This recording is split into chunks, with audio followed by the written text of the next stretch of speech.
Bonjour à toutes et à tous et bienvenue chez Trading Institute. Nous allons commencer l'analyse pour notre session de scalping de ce lundi 3 février 2025 et c'est parti. Donc avec le gap, comme on l'a expliqué sur l'analyse daily, on a eu un bon petit retracement sur un gap baissier. On réintègre un ancien range que j'ai pas changé, c'est les mêmes zones. Pourquoi? Parce que vous voyez en daily, on est encore dans ce range, on l'a pas briqué. Donc, on va commencer à avoir de plus en plus de zones. Oui, c'est vrai qu'en ce moment, c'est un petit peu compliqué d'analyser. Hein. Je comprends si vous vous sentiez un peu perdu. Maintenant, on sort des 21 150 et ben là, alors j'en ai mis plusieurs, mais parce que c'est des anciens ranges, je vois pas. Hein. On va peut-être retracer un peu comme des psyches. Et puis le marché part à la hausse directement parce que c'est vrai que ça a été shorté entre parenthèses en clou. Les Américains, ils n'étaient pas là. C'est quand même leur marché. Hein. Donc ça a décidé entre parenthèses à 15h30. Je pense que à 15h30 de décider. Voilà, après analyse, etc. Mais et on verra si ils vont pousser le marché sur un retracement ou pas.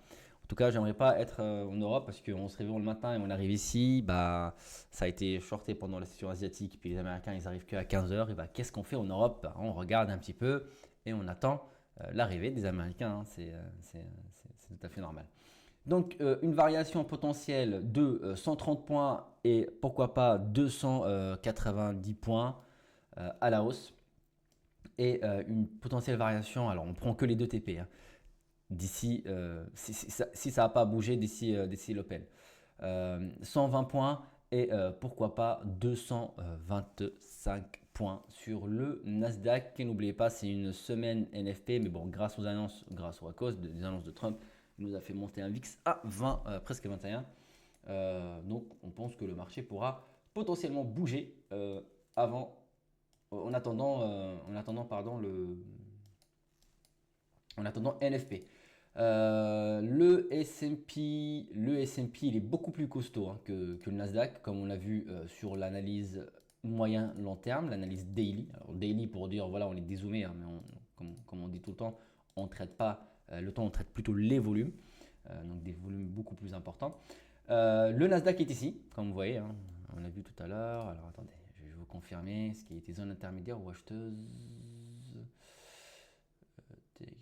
On va regarder ensemble. Ouais, et sur sa zone d'achat, après avoir fait un excès et touché le TP. Alors, ici, le S&P n'a pas touché donc ni la zone acheteuse comme le Nasdaq, ni un excès sur le TP. On s'est arrêté sur la zone intermédiaire, on revient, on cherche le vendeur et là on tente un breakout.